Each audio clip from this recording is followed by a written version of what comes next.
Bienvenue sur la chaîne du Traqueur de livres. Salut et bienvenue sur la chaîne du Traqueur de livres. Aujourd'hui, bilan lecture du mois de mars 2018 du Traqueur de livres. Pour ce mois-ci, 2 chouquettes d'or, un coup de cœur, un bon roman historique et 5 bons polars. Première chouquette d'or. Ne prononcez jamais leur nom. Après leur dernière affaire, la pieuvre, une autre chouquette d'or, on retrouve Lisa Estlin et Daniel Magne avec plaisir. Ils se sont séparés. Daniel en crève. Il a demandé sa mutation. Il tente de poursuivre sa vie. Un matin, alors qu'il boit son café dehors, il est secoué par l'explosion. Les vitres volent en éclats. Bien que secoué par le blast, il se redresse et se précipite vers l'explosion.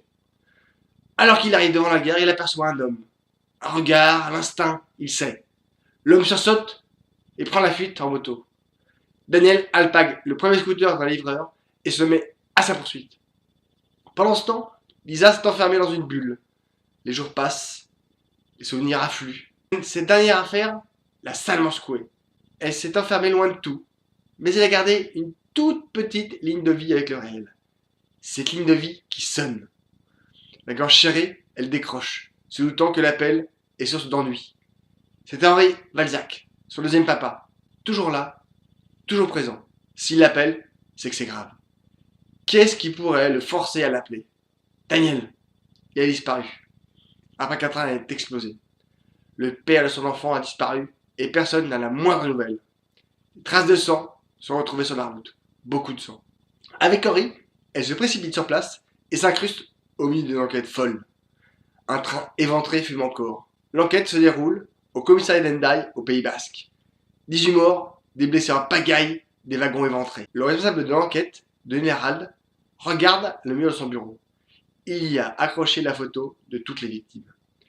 L'attentat n'a pas été revendiqué. Personne ici n'a vu de telle scène. C'est une boucherie. Dorénavant, il y aura un avant et un après. Des victimes qui ont survécu et qui devront vivre toute leur vie avec le syndrome du survivant. En plus de ça, il y a la disparition de Magne. Un homme plus complexe qu'il n'y paraît. Sa mutation dans le commissariat n'a pas été simple. Il n'empêche, sans armes, sans plaque, il s'est précipité vers le danger, sans poser de questions. Il a réagi en flic. Et maintenant, il a disparu. L'autre point de vue du livre, c'est Damian. Celui-là va vous faire froid dans le dos. On fait de l'huile en découvrant l'étendue de sa folie et de sa fureur. Au fur et à mesure, il nous raconte sa vie et son enfance jusqu'à maintenant. Devant nous, on découvre un homme complètement froid, dérangé, mais réfléchi. Depuis des années, il sévit sans que personne n'ait fait le moindre rapprochement. Il a décidé de faire parler de lui. Il veut que la masse se souvienne de lui. Faire quelque chose de tellement dingue que rien ni personne ne pourra l'oublier. Et voilà que Magne vient tout perturber. Tout a été pensé, alors comment ce petit flic a pu se trouver là? Jacques Sausset est un auteur tout simplement incroyable. Il arrive à créer une trame très construite qu'il développe de manière hyper structurée. Mais avec Sausset, rien n'est jamais complètement ce qu'il paraît. Il mélange les faits réels avec une fiction qui s'est avérée réelle après les tragiques attentats qui ont secoué notre pays. Le méchant de l'histoire est atypique. Sausset plonge dans un esprit pervers qui cherche par tous les moyens à faire le mal. Il construit un psyché vraiment flippant et complètement réaliste. Même là, l'auteur arrive à nous embrouiller.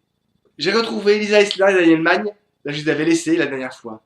Et j'étais ravi de les revoir. Les voir se propulser et plonger dans une aventure aussi prenante qu'addictive m'a entraîné dans un enchaînement d'émotions intenses. On suit leur enquête, pris par la pression et la tension qui les anime. Une histoire qui fait froid dans le dos et qui fige tout le monde jusqu'à la fin. Des frissons, encore des frissons. C'est bon. Comme les chouquettes, sauf qu'en plus, elles sont en or. Un vrai kiff. Le dernier repos, le Sarah, de Robert Dugoni. Tracy Crosswhite est enquêtrice dans la police de Seattle et l'une des meilleures. Un caractère bien trempé. 20 ans plus tôt, sa sœur Sarah a disparu dans la petite ville de Cedar Grove. 20 ans que sa vie a subi un traumatisme que rien ne peut effacer. 20 ans qu'elle vit dans la culpabilité. un homme a été arrêté et jugé coupable ainsi que jeté en prison depuis très longtemps. Pourtant, Tracy n'est pas satisfaite. Trop d'incohérences, trop de vérités bancales, trop de mystères jetés sous le tapis. Et surtout, où est le corps de sa sœur? Durant tout le procès et bien après, Tracy sait que de nombreux indices ont été mis de côté. Pourquoi? Pendant 20 ans, elle a exploré sur son temps libre toutes les pistes, tous les indices, toutes les traces. Est arrivé le moment où tout a été vu, revu, revérifié, bien qu'elle sache que toute la vérité n'a pas été tirée de l'enquête et du procès. Elle est allée aussi loin qu'elle le pouvait avec ce qui existe. À moins de trouver un nouvel indice, elle doit laisser tomber pour le moment. Le coup de fil qui attend depuis si longtemps arrive. Les restes d'un corps humain ont été retrouvés dans la région de Cedar Grove. Bien que sa hiérarchie lui mette des bâtons dans les roues, elle se précipite sur place. Les retrouvailles avec le shérif local ne sont pas cordiales. Elle sait qu'il a triché, elle connaît le dossier sur le bout des doigts. Tracy est prête à tout pour connaître la vérité, quitte à remettre toute l'enquête en question, y compris le rôle de son père et de tout le témoin lors du procès. Quand le corps de Sarah est enfin identifié et que tous les indices ont été prélevés, Tracy peut enfin en enterrer. La mort de Sarah a bouleversé toute la communauté. Une petite ville tranquille où on laissait les enfants seuls dehors, où les jeunes femmes pouvaient rentrer chez elles sans crainte. Cette disparition a tout fait voler en éclats. Tous connaissent le combat de Tracy pour comprendre la vérité. Certains, pourtant, tentent de l'en dissuader. Certaines blessures ne sont pas cicatrisées et les vérités d'hier pourraient bouleverser le présent. Lors de l'enterrement de Sarah, Tracy croise un ami d'enfance, Dan, devenu avocat. Avec son aide, elle va faire rouvrir le procès. Tout va enfin être déballé. Robert Dugoni réussit le tour de force de lier polar et enquête juridique sans laisser de temps mort. Le personnage de Tracy Crosswhite est passionnant, avec des flashbacks intelligents. On est plongé dans cette histoire et accroché au personnage. On vit chaque étape de l'enquête et les mises à jour des incohérences passées. On ressent profondément la bataille de Tracy pour connaître la vérité sur la mort de sa sœur et sa volonté de comprendre ce qui s'est passé lors du premier procès. On se rend vite compte que plusieurs personnes ont des choses à cacher sans pour autant mettre le là-dessus. Les chapitres sont courts et plein de rythme, ce qui permet au lecteur d'avancer au pas de charge. Il y a au moins 3 parties dans ce livre. Avant-procès, le procès en lui-même et l'après-procès. Chaque partie est pleine d'arrondissements. On vit les découvertes au fur et à mesure. On ressent les questionnements et tâtonnements. L'auteur fait des allers-retours avec le passé afin de nous permettre de reconstituer le premier procès tout en nous permettant de suivre celui en cours. Des vérités apparaissent, mais toujours autant de questions. On est pris aux tripes par cette histoire et ces personnages hyper addictifs. Un très bon polar, parfaitement construit, qui nous entraîne sur des chemins aussi mouvementés que flippants. Leçon, le tueur de Saul Black. Attention, âme sensible, s'abstenir. C'est du lourd. On commence par 2 psychopathes en pleine action. Ils pèsent dans une maison. C'est dur, brutal, et ça vous donne le ton du livre. Ça nous permet aussi de rentrer dans l'univers de Lézafra en question. Pendant qu'ils font leurs horreurs, ils en oublient une très jeune fille. Elle arrive à s'enfuir dans la neige. Traumatisée par les dernières images de sa mère, qui lui dit de partir sur le champ, elle court à travers les bois sans réfléchir, en s'accrochant à son bracelet porte-bonheur. Valérie Hart, inspectrice de la brigade criminelle de San Francisco, est la première à faire la connexion entre ces morts. Dès lors, elle passe tout son temps à ça. Mais elle a d'autres problèmes qu'elle doit gérer, et pas des moindres. Par le passé, une affaire a fait exploser sa vie en 1000 morceaux. La tête dans le guidon, elle poursuit l'enquête en cherchant un partout, et elle est la seule à regarder les heures durant les films des caméras de surveillance. C'est aussi elle qui met en place un schéma dans l'exécution des femmes. Il y a 2 tueurs. Il y a l'alpha et l'oméga. Elle sait que les femmes ne sont pas choisies par hasard. Il y a forcément des indices quelque part. Il y a déjà 7 victimes et aucune raison pour que les faux furieux s'arrêtent en chemin. 7 femmes qui ont connu la peur et l'horreur. Il faut que quelqu'un les arrête. Valérie est un flic excellent. Les jours passent aussi que sa dernière affaire l'atteint comme jamais. Elle marche sur une corde raide. Elle se secoue pour avancer et arrêter ses malades. Valérie et ses collègues suivent leurs instincts. Cet instinct de chasseur et cette volonté farouche d'aider les autres, même au péril de leur vie. Un polar brut de décoffrage, L'auteur nous plonge dès les premières lignes dans une histoire sanglante. En passant d'un personnage à l'autre, il nous permet de nous mettre dans la situation de chacun, ce qui nous fait coller à l'histoire avec un réalisme brutal. Autant vous dire que les moments où on se trouve avec les deux affreux, on a froid dans le dos. L'auteur s'autorise à peu près tout. Attention, chaud le vent, ça saigne et c'est flippant. Saul Black décide de mettre l'héroïne dans une situation plus que limite. Petit bémol, certains personnages n'apportent pas grand chose à l'histoire. En faisant des allers-retours fréquents entre des personnages, on a tendance à s'emmêler un peu les crayons, mais là encore, la structure de l'écriture et les chapitres courts donnent de la vitesse à l'histoire et une vraie précipitation d'un des tiers. Un thriller psychologique sanglant qui nous tient en haleine tout au long de l'histoire et nous fait courir jusqu'à la fin. Promesse de Jussi Adler-Olsen. Comme chaque fois, la patte de l'auteur frappe en plein cœur. Avec des mots simples, il décrit une situation aussi dramatique que bouleversante. 20 novembre 1997, une jeune fille sort de son rêve. Pourtant, elle se trouvait bien. Aucune douleur, aucune crainte. Maintenant, elle se rappelle le choc de la voiture, les bruits de son corps quand le véhicule l'a percutée. Seule, perchée dans un arbre, les os fracassés, la douleur se diffuse dans tout son corps. Bientôt, son cœur montre des signes de faiblesse. La souffrance s'estompe. Elle se sent libre. La délivrance arrive. Alors, c'est donc ça. 29 avril 2014. Le téléphone sonne dans le département 5. Karl Mork finit par décrocher. C'est un appel du brigadier Christian Abersat de la police de Bornholm, du commissariat de Rome. Karl et son caractère légendaire les conduisent sans y porter trop d'attention. Petit souci, une paille. Quelques minutes après avoir été jeté par Karl, il lui envoie un mail dans lequel il lui raconte que le département 5 est son dernier espoir, il n'en peut plus. Le département 5, Kesako. D'abord, on a créé le département 5 pour Mork, pour avoir la paix. La bonne blague, tranquille avec Karl Mork. Le département 5 traite les cold cases, les affaires classées, toutes les affaires nationales non résolues, oubliées ou simplement mises de côté par les incompétents.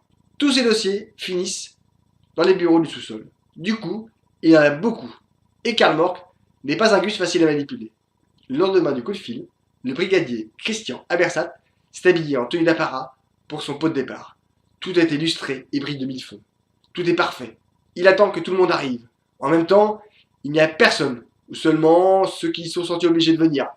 Il ne peut pas leur en vouloir. Sa passion dévorante de ces dernières années avait place nette autour de lui. La technique de la terre brûlée.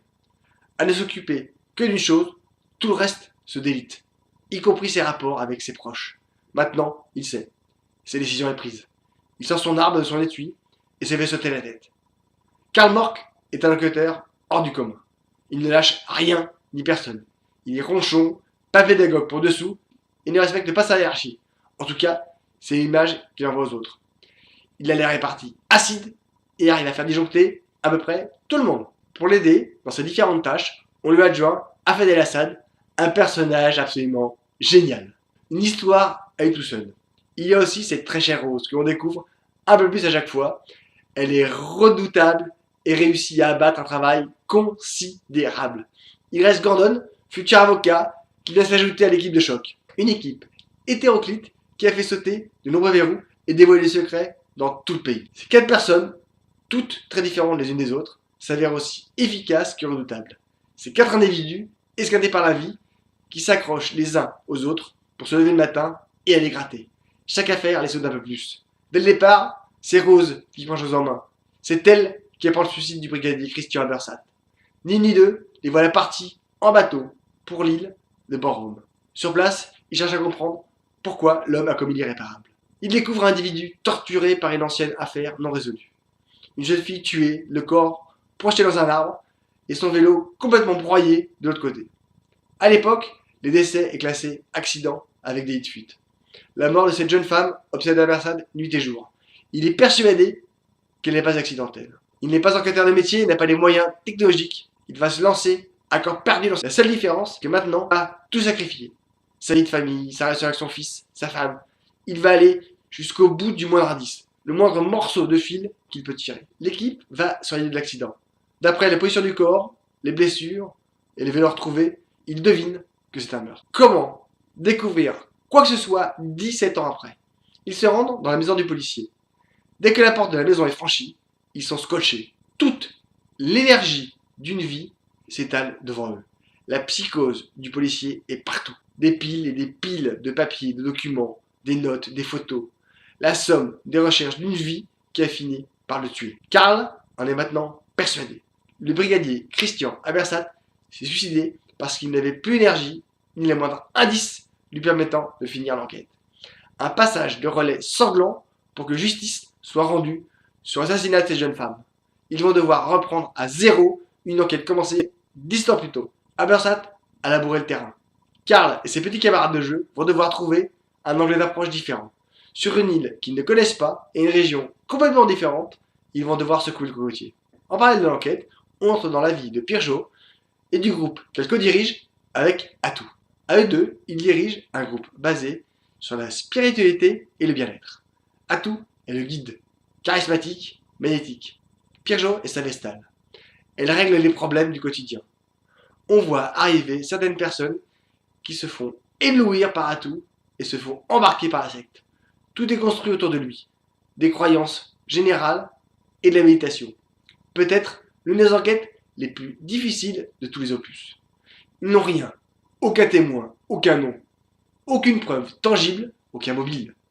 À force d'interroger tout le monde, ils apprennent l'existence d'un homme charismatique qui semble faire tourner les têtes de toutes les femmes. De l'autre côté, on découvre de plus en plus de choses sur Pirjo et Atou. Karl et Hassan se battent contre des montagnes, mais arrivent à avancer. Le pulse commence à se mettre en place.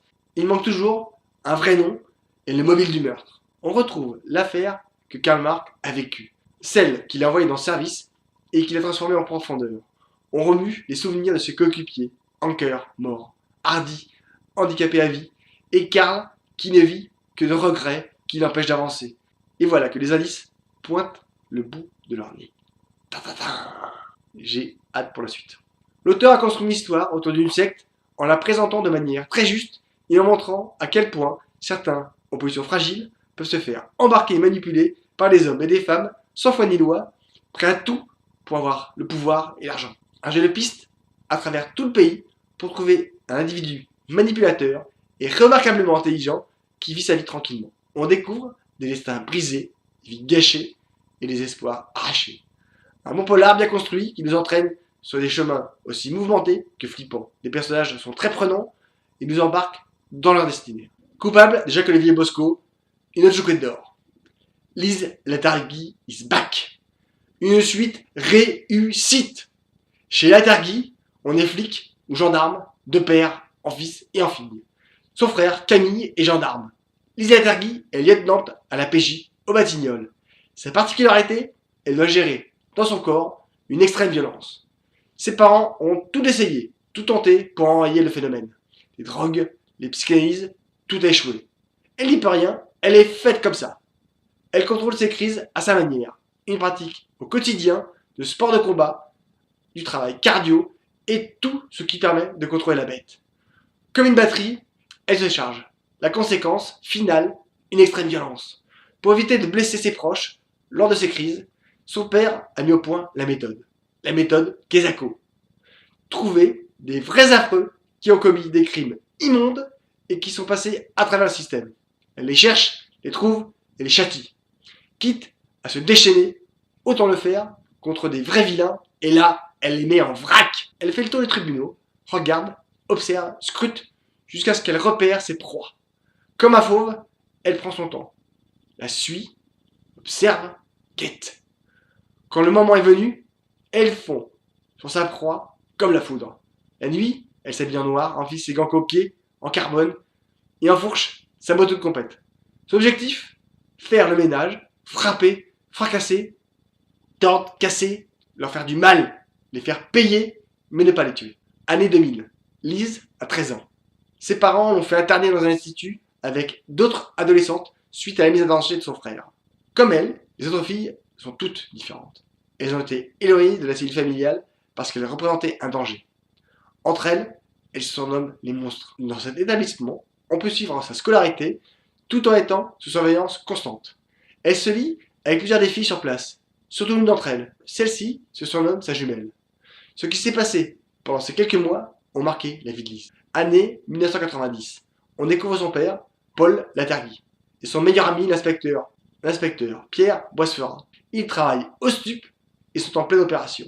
De nos jours, depuis qu'elle a rencontré Solveig, Lise a décidé de s'assagir. Elle veut devenir meilleure. Seulement, elle est ce qu'elle est. Quand un ouragan éclate quelque part, les bonnes résolutions ne sont pas suffisantes. 8 mois qu'elle n'applique plus la méthode. 8 mois qu'elle lutte contre sa nature profonde.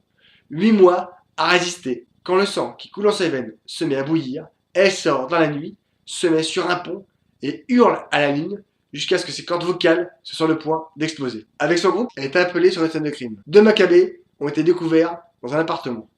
La scène est particulièrement sanglante. Quand elle arrive sur place, l'identité judiciaire y est déjà et collecte les indices. Les effluves métalliques de sang lui montent à la tête. Elle observe une technicienne ouvrir un papier déposé auprès du corps. Dessus est écrit « Puisqu'il faut choisir ». Et ces quelques mots la percutent de plein fouet. Elle se retrouve plongée dans le passé. Elle quitte précipitamment la scène du crime. Sa respiration devient hachée. Son sang ne fait qu'un tour. Des vieux souvenirs viennent forcer la porte de son esprit. C'est le moment que choisit un voisin pour un comportement immonde. Sans réfléchir, elle l'arrache de chez lui et manque de le châtier. Pas de bol, la scène vient d'avoir lieu devant les yeux du substitut procureur Antoine Martignon. Oups, celui-là n'attendait qu'une faute venant d'elle pour lui tomber dessus.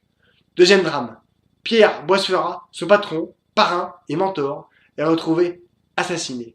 Son deuxième papa, qui l'a protégé des autres, est mort. À force de ne pas respecter la méthode, la nature prend le dessus. Heureusement, elle sait où aller. La bête se réveille et n'a jamais été aussi mauvaise. Elle a faim. Attention, ça décoiffe. Job crée une scène d'action d'anthologie. Par contre, on patauge dans la bidoche. Elle se réveille au matin, la tête dans les poubelles, en vrac. D'abord, rien. Puis des bribes de la nuit qui lui reviennent. Pleine de rage, la bête a exécuté, châtié les affreux. Parmi les souvenirs, quelques trous noirs. Et voilà une nouvelle scène de crime qui apparaît. En y allant, elle est sur froide. Elle sait où elle est. Elle y était quelques heures plus tôt. Job a grandi. Il est entré dans la cour des grands. J'avais eu un vrai coup de cœur pour Brutal. Je trouve le second en plus encore meilleur. Choquette d'or pour Coupable. Un roman encore meilleur, plein de peps, d'énergie et d'hémoglobine. Une enquête nerveuse avec des rebondissements en veux-tu en voilà et des twists qui vous retournent comme des crêpes. Des scènes d'action tout simplement incroyables. L'auteur a encore évolué dans son écriture. À travers cette histoire, il a approfondi son personnage. L'histoire même se densifie. En plus de l'enquête, Job lève le voile sur le passé de Lise. Plus on avance dans le livre, plus on apprend à connaître Lise Latterly. Sa personnalité et la relation qu'elle entretient avec les autres nous attirent. Elle est ce qu'elle est, tout en faisant ce qu'elle fait pour vivre sa vie. Plus on dévore la vie de Lise, plus on découvre que le titre choisi par l'auteur a une résonance toute particulière. Un rythme infernal, une violence, bruit de décoffrage d'une puissance rare. Un style plein de bruit et des fureurs et des rebondissements qui ne laissent aucun moment de repos. Ton dernier mensonge de Marie Kubica. Carla Solberg a la vie dont elle rêvait. Un mari dont elle est folle amoureuse, une petite fille de 4 ans, Maisie, qui comble ses journées, et son petit dernier, Félix, qui vient de pointer le bout de son nez. Comme pour tous les parents de nouveau-nés, les nuits sont courtes. Ce soir-là, elle échange quelques mots au téléphone avec son mari. Elle décide du choix du repas qu'il va leur ramener. Elle se retourne vers Félix et se laisse dans le canapé en attendant le retour de sa fille et de son homme. Son bébé dans les bras, elle ferme les yeux et s'endort. Il y a des bruits devant la maison. Clara sort de sa tempeur. Une voiture vient de s'arrêter. Quelqu'un frappe à la porte. Ce n'est pas Nick. Elle se lève et ouvre la porte. Mal à l'aise, elle tente de conduire l'homme sur le palier. Il se met à parler, car elle n'entend pas, ou préfère ne pas entendre. Elle le laisse entrer. Il y a eu un accident. Nick est mort. Maisie s'en sort sans bobo. Leur vie vient de basculer dans le chaos. 2 fils l'histoire tisse ce roman comme une toile d'araignée pour nous capturer. On suit toutes les directions qui nous entraînent dans tous les coins. Il y a Clara, frappée par la souffrance et la tristesse. Elle avance. Malgré le deuil, elle doit gérer et faire face à tout ce qui arrive. L'enterrement, le quotidien, les factures. La police lui a expliqué les circonstances de l'accident. Nick roule trop vite. Il a perdu la maîtrise de son véhicule et s'est écrasé contre un arbre. Maisie lui demande tous les jours où est son papa et quand elle pourra le revoir. Pour le moment, Clara ne sait pas comment lui annoncer qu'il est mort. Par chance, son père est là pour l'aider. Le drame a fait exploser leur vie Pourtant, certaines choses ne collent pas. Les terreurs nocturnes de Maisie et les propos qu'elle tient. Elle parle d'une voiture noire qu'elle dit avoir vue lors de l'accident. Clara s'est rendue sur les lieux du drame. Il n'aurait jamais pris de risque avec sa fille dans la voiture. Elle commence à interroger les personnes qui vivent près du lieu de l'accident. L'autre fil du roman, Nick, avant. Leur vie vue de l'autre côté du miroir. Travailleur acharné, il aime sa femme et ses enfants. Parfois, la vie est capricieuse. Leon Murphy, tout ce qui est susceptible de mal tourner, tourne mal. Ou encore, les problèmes viennent toujours en rafale. On y est. Tous les ennuis qui pouvaient surgir lui dégringolent sur le paletot. Avec Clara, ils ont investi toutes leurs économies dans son cabinet médical. Il a embauché du monde, il travaille comme un dingue pour faire tourner la boutique. Une première tuile arrive. Une cliente qui ne suit pas ses conseils et qui balance un avis négatif sur les réseaux sociaux. Elle les verse toute sa bile et en plus lui tente un procès pour prendre des sous. Et comme cela ne suffisait pas, il y a un nouveau cow-boy en ville. Un beau dentiste qui sent beau le sable chaud. Il fait des beaux sourires aux mamans et rassure les enfants. Il envahit les réseaux sociaux et organise des super concours qui récupèrent ses clients. Dans une petite ville, tout le monde se connaît. Toutes les copines passent leur temps à se parler sur les profils Facebook.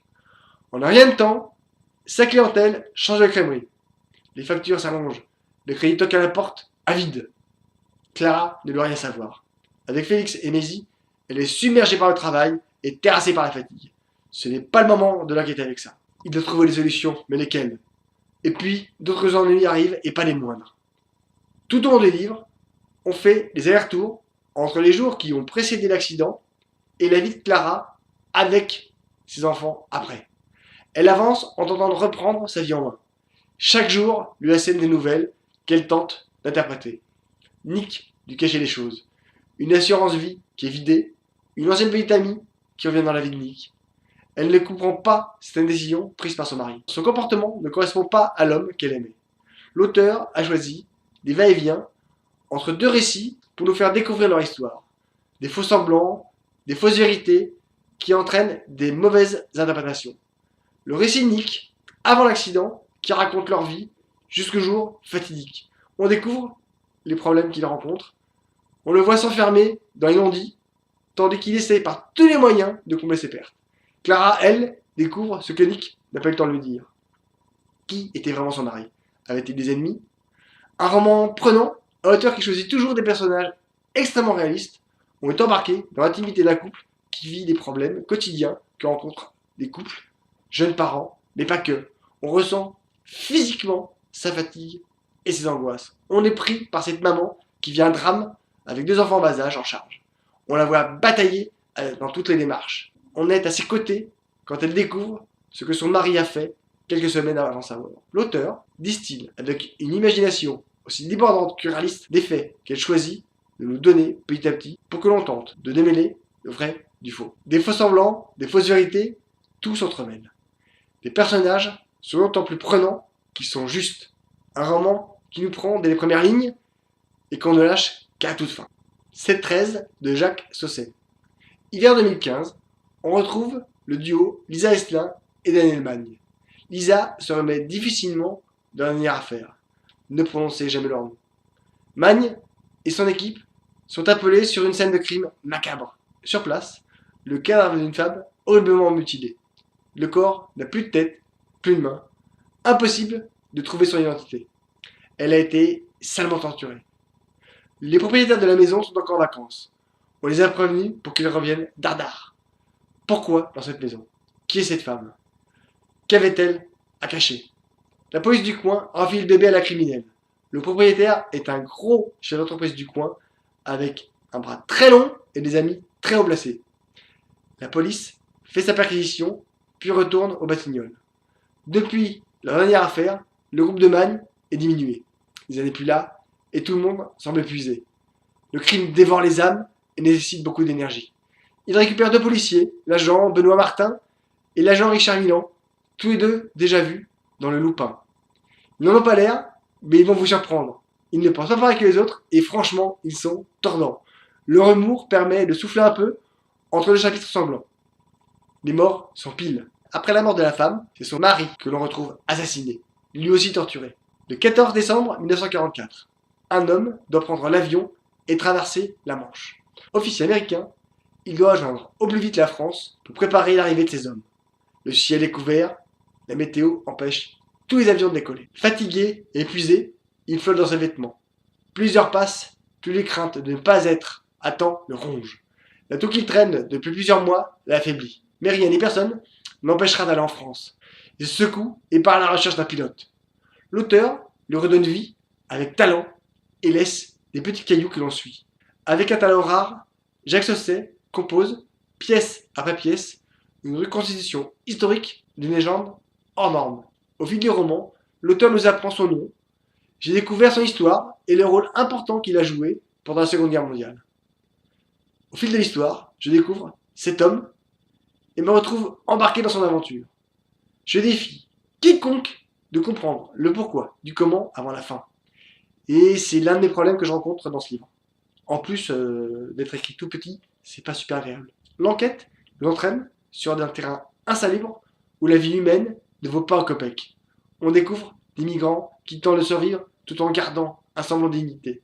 Leur place dans l'enquête prend de plus en plus d'importance. Le chef du camp est charismatique et résume à lui tout seul l'absurdité de ce qui est présenté par certains. Magne et son équipe se lient d'amitié avec certains d'entre eux. Ce roman est prenant et parfaitement construit. Le grand Jacques sait parfaitement tenir en haleine. Mais pour la première fois, je me suis senti un peu frustré. Le début du livre est prenant, un crime sanglant, une enquête pleine de rebondissements, des meurtres en cascade, et puis on retrouve notre Lisa, meurtrie. Elle nous touche, nous bouleverse, on entre dans son intimité et nous assistons à la bataille qu'elle doit mener pour renaître. On la voit faire son deuil et reprendre vie tout doucement. Le passage chez le médecin qui lui a retiré la balle qu'elle avait dans le ventre est vraiment bouleversant. Cham, sa magère amende qui l'a suivi avant et après le drame, est vraiment très touchante. Sa présence à ses côtés l'oblige à sortir de chez elle. C'est lors d'une de leurs sorties qu'Elisa va faire une rencontre percutante qui va être le point de départ de sa renaissance de femme et de flic. Les allers-retours entre le présent et le passé ont mis trop de temps à mon goût pour créer une vraie relation dans l'enquête, ou trop tard. L'histoire de cette 13 est certes intéressante, mais l'enquête l'est tout autant. Le sujet de la victime que les enquêteurs découvrent nous rentre dedans. Du coup, je me suis trouvé un peu frustré de ne pas aller plus loin. Le dernier tiers du thriller m'a accroché avec l'histoire. Une fille sur la glace de Robert Brinza, coup de cœur du tracker. Andrea Douglas Brown a 23 ans. Elle est portée disparue depuis 4 jours. Andrea fait partie de la haute société britannique. La presse et les tabloïds se déchaînent. Le père, Lord Douglas Brown, est l'un des piliers du Parti conservateur. Il fait partie des huiles de la politique du pays et en plus, il a plein de sous. Il a le bras long et une très haute idée de sa personne. La presse se déchaîne autant sur la police que sur la vie privée de la jeune femme. La DCI, Erika Foster, vient de la police métropolitaine de Manchester. Un drame l'a forcée à s'arrêter. Avant cela, elle était considérée comme l'une des meilleures flics de sa génération. Instinctive et obstinée, elle ne lâche jamais sa piste. Le superintendant Marsh la fait venir à Londres pour étoffer son équipe d'enquêteurs et lui confie l'enquête. On retrouve le corps assassiné d'une jeune femme sous une couche de glace. Erika se rend aussitôt sur les lieux afin d'identifier la victime. C'est bien Andrea, elle a été assassinée.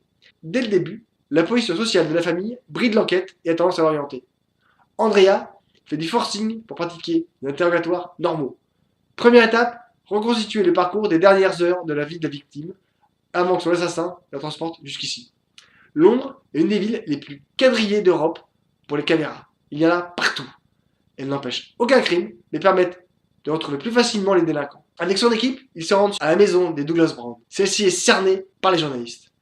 Elle retrouve une famille bouleversée, mais peu encline à se laisser interroger. En plus des parents, il y a le frère, David Douglas Brown, et sa sœur, Linda Douglas Brown, qui est le total opposé d'Andrea. Peu habituée à être interrogée, la famille envoie la policière promener. En enquêtant, Erika apprend que la victime avait déjà quitté le cocon familial à plusieurs reprises. Elle avait tendance à prendre la poudre d'escampette pour s'amuser un peu. Elle aimait franchir la ligne jaune et quitter sa cage dorée. Depuis 8 mois, Andrea Douglas Brown était fiancée avec Giles Osborne, lui aussi fils d'une haute famille. Les indices indiquent que la jeune femme s'encanaillait avec des vilains garçons. Elle avait passé des bons moments avant sa mort Et pas avec le fiancé officiel. Chaque avancée est difficile. La famille bloque tout. Et les policiers sont tellement endoctrinés par les castes qu'Erika doit taper du poing sur la table pour que tout le monde fasse son boulot correctement. En faisant le tour des pubs les plus malfamés, Erika découvre où était la victime, mais surtout avec qui elle a un témoin. Un angle plus officiel pointe le bout de son nez. Les nuits d'Erika sont compliquées. Son passé la hante toujours. Elle se réveille en sueur en tentant de reprendre son souffle. Elle se jette à corps perdu dans l'enquête. Plus elle approfondit, plus elle apprend à connaître la victime. L'assassin tue à nouveau. La DCI Foster est la seule à s'en rapprocher. Il le sait et se prépare. L'auteur fait le choix de nous plonger immédiatement dans l'ambiance. On découvre Erika Foster alors que sa valise n'est même pas ouverte. Aussitôt, elle est plongée dans une enquête complexe où la pression est énorme. Malgré une certaine fragilité, on est frappé par l'énergie qu'elle dégage. L'auteur choisit de nous faire découvrir les raisons de son brusque arrêt de carrière un peu plus tard, donnant une certaine dramaturgie à l'héroïne. Malgré les obstacles qu'elle rencontre, on sent qu'elle est prête à tout pour trouver le prochain indice qui la fera avancer. Et cette rencontre avec l'un de ces personnages, familièrement appelés intouchables ou invisibles. Alors que d'autres passent à côté sans les voir ou même les entendre, elle les écoute. Plusieurs fois, on la voit remotiver ses troupes et foncer tête baissée. Son unique but, trouver l'assassin, même si elle doit faire voler en éclats certains codes. Un roman surprenant par son intensité qui nous bouscule et nous secoue. Les crimes sont violents et détaillés. On accompagne la Daisy Foster dans l'enquête. On la voit se débattre face aux obstacles qu'elle rencontre, mais aussi vis-à-vis d'elle-même. Son instinct la conduit hors des sentiers battus. L'auteur développe une intrigue parfaitement ciselée, avec un twist final aussi retors que flippant. Erika Foster est une femme de son temps, pleine d'énergie, au caractère bien trempé. Le drame qu'elle a vécu l'a affectée. Elle fonctionne à l'instinct et travaille vite. Quand elle voit une ouverture, elle s'y engouffre, même si elle doit écraser quelques arpions. Son désir de trouver le tueur pour que la victime repose en paix est prégnant. Une jolie découverte et un vrai coup de cœur du tracker. Alexis Vassilkov, ou la vie tumultueuse du fils de Haut-Passant de Bernard Proulx. Première époque. L'histoire commence à la fin de la vie de Guy de Maupassant en 1891 et se termine par le discours de Robert Badinter contre la peine de mort en 1981. Lyubov Andreevna Vassilkovna, appelée plus simplement Lyuba Vassilkov. Quel personnage romanesque. Elle impressionne tant par sa beauté que par son esprit. Muse pour certains, peintre avant-gardiste pour d'autres, elle fait scandale dans le Paris bouillonnant de cette fin de siècle. Elle écrit et lit tout ce qu'elle trouve. Elle ne subit pas la vie. Elle la dévore et l'observe avec attention. Elle est conquise par les écrits de Maupassant. Elle commence une correspondance avec lui. À sa grande surprise, il lui répond. Leur lien se tisse à travers les échanges épistolaires. Subjuguée par l'esprit de l'homme, elle se plante à sa porte. Dès que leurs regards se croisent, leurs esprits s'imbriquent. Leur aventure commence. Emportés par le tumulte de leur passion, la fusion des deux se crée. Le 20 septembre 1892, Alexis Guy Auguste Vassilkov pousse son premier cri. Il n'a que 13 ans quand Lyuba décide de retourner en Russie pour vivre la révolution qu'elle a tant espérée. Alexis à ses côtés, ils observent et vivent les événements qui vont bouleverser le monde. La deuxième époque, Leningrad, juillet 1936. L'engouement de la révolution s'est effondré. Un tyran en a remplacé un autre. Il a pris le pouvoir et a enchaîné des millions de gens dans des chaînes qui broient. Alexis a 44 ans. Il a fait des études en médecine et est devenu psychiatre. Pire, il est devenu le médecin attitré de Staline. Pendant de nombreuses années, il l'a observé, étudié, il a disséqué son cerveau. Les crises paranoïaques du tyran sont terribles et se concluent par des purges effroyables. Alexis est celui qui sait. À ce titre, il va être arrêté. Il le sait, le temps de mettre ses affaires en ordre, il attend. Sa fuite entraînerait une répression terrible sur sa famille et prouverait sa culpabilité. Il est arrêté, jugé et envoyé dans un camp à l'autre bout du monde pour une durée indéterminée. Le camp se trouve à Mirny. Les prisonniers passent tout leur temps à creuser la roche pour en extraire la gemme la plus précieuse, le diamant. Les prisonniers sont des forçats. Malgré le froid mordant et les roches tranchantes, ils passent leur journée à creuser.